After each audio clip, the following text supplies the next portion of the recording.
Hi friends and families, welcome to cinema picture channel. ఈ రోజు మనం మాట్లాడుకోబోయే మూవీ రివ్యూ దురంధర్. మీరందరూ ఆల్రెడీ చూసేసే ఉంటారు థియేటర్ లో. కొంచెం కొంచెం వచ్చు, అందుకే ఆ కొంచెం కొంచెంతో సినిమా ఏం చూస్తామని నెట్ఫ్లిక్స్ లో వచ్చేదాకా వెయిట్ చేశాను. కానీ తెలుగులో రిలీజ్ చేస్తారని అప్పుడు అనౌన్స్మెంట్ వచ్చింది, కానీ వాళ్ళు రిలీజ్ చేయలేదు. సో నెట్ఫ్లిక్స్ లో తెలుగు రాగానే చూస్తాను. నేను చాలా వీడియోలు చెప్తున్నాను బిజీ బిజీ అని.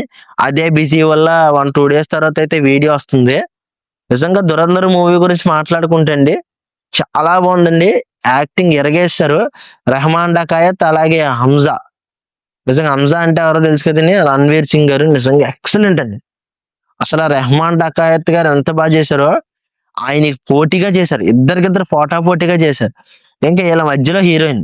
ఎందుకు హీరోయిన్ అన్నా, హీరోయిన్ యాక్టింగ్ గురించి కదండి, ఆవిడ యాక్టింగ్ కూడా బాగుంది. కానీ ఇప్పుడు వచ్చి మేజర్ సినిమాలు అన్నట్లో హీరోయిన్ ఎందుకు ఉంటుందో తెలియదు. ఆవిడైతే పెట్టాలన్నట్టు పెడుతున్నారు. కానీ ఈ సినిమాలో హీరోయిన్ ని హీరో వాడుకున్న విధానం చాలా బాగుందండి నిజంగా. నేను ఎందుకు ఇంత పొగుడుతున్నానో మీరు సినిమా చూస్తే అర్థమవుతుంది. సినిమా స్టార్టింగ్ నుంచి ఎండ్ దాకా ఒకటే ఫ్లో అండి. హీరోని ఎలివేట్ చేసి సీన్ లాగా ఎక్కడ పెట్టలేదు. వీళ్ళు ఏమనుకుంటారంటే ప్రతి ఒక్క చోట మన తెలుగు సినిమాల్లో కానీ చాలా సినిమాల్లో హీరోని ఎలివేట్ చేయడానికి సీన్లు రాసుకుంటారు. కానీ ఈ సినిమాలో ఆదిత్య గారు స్టోరీ లైన్ ప్రకారంగా వెళ్ళారు. స్టోరీ ఎలా వెళ్తుందో అందులో ఎలివేషన్ ఉంటే ఎలివేషన్ వేశారు. ఎమోషన్ ఉంటే ఎమోషన్ చేయించారు. ఆయన ఒక బీభత్సన కోపంలో ఉంటే ఆ కోపం చేయించారు. ఈ సినిమాలో ప్రతి ఒక్కటి కనబడద్ది. మేజర్ గా ఇందులో పాకిస్తాన్ ఎలా అయితే ఉంటదో సేమ్ యాజ్ ఇట్ ఈస్ ఇందులో చూపించారు. దట్టు హెలికాప్టర్ కూడా రియాలిటీగా వాడారండి. ఇది వరకు సినిమాల్లో చూస్తే ఇప్పుడు 2-3 ఏళ్ళ గ్రాఫిక్స్ కావాలంటే హెలికాప్టర్ కూడా సీజీ చేస్తున్నారు, తెలిసిపోయేలా ఉంది. కానీ ఇందులో నెంబర్ 1 గా ఉంది. అసలు ఆ కరాచీ ఎలా ఉంటుందో, అలా లహరి అనే సిటీ ఎలా ఉంటుందో ఆ సిటీని ఎగ్జాక్ట్ గా చూపించారు. వాళ్ళు మన ఇండియాలో ఏ ప్లేస్ లో తీసారో తెలియదు కానీ అసలు ఆ పాకిస్తాన్ ఎలా అయితే ఉంటుందో అలాగ చూపించడం అనేది సినిమాలో చాలా బాగుంది. రణ్వీర్ సింగ్ గారిని చూపించిన విధానం చాలా బాగుంది.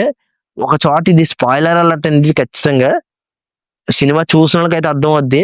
ఒక చోట మన ఇండియన్ ఎవరైతే మనం అనుకుంటుంటాం గూఢచారని, అలా గూఢచారి కింద పాకిస్తాన్ లో పంపితే అతను దొరికిపోతే అతను టార్చర్ చేస్తూ ఉంటారు ఐఎస్ఏ వాళ్ళు.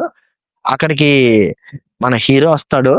హీరో వచ్చిన తర్వాత ఆ టార్చర్ చేసే విధానం చూసిన తర్వాత హీరో ఏం చేయాలి, దబ్బా దబ్బమని మొత్తం అందరిని ఎలివేషన్ ఇచ్చే టైప్ అయితే దబ్బా దబ్బమని బాధేసి మనల్ని కాపాడాలి. అదేం చేయడండి. అక్కడ ఒక రకమైన ఎమోషన్ అంటే బాధ, భయం. ఒక సీన్ ఉంటది, అతని ఫేస్ దగ్గరికి పెడతారు క్లోజప్. అది చూసిన తర్వాత హీరో అయినా అనిపించదు. ఎందుకంటే ఇప్పుడు హీరో ఎలివేట్ చేయాలనుకున్నప్పుడు మన వాళ్ళు ఏం చేస్తారు, ఆటోమేటిక్ హీరోని ఎలివేట్ చేయడం కోసం అక్కడ దెబ్బని బాధించి అన్ని చేస్తారు. కానీ ఇక్కడ ఫ్లోలో స్టోరీ లైన్ వెళ్తున్న అతను భయపడతాడు. అతనికి భయం ఉందని చెప్పిన విధానం నిజంగా చాలా అండి, దాన్ని మెచ్చుకోదగ్గాలి. ఎందుకంటే మనం చాలా సినిమాలు చూస్తున్నాం.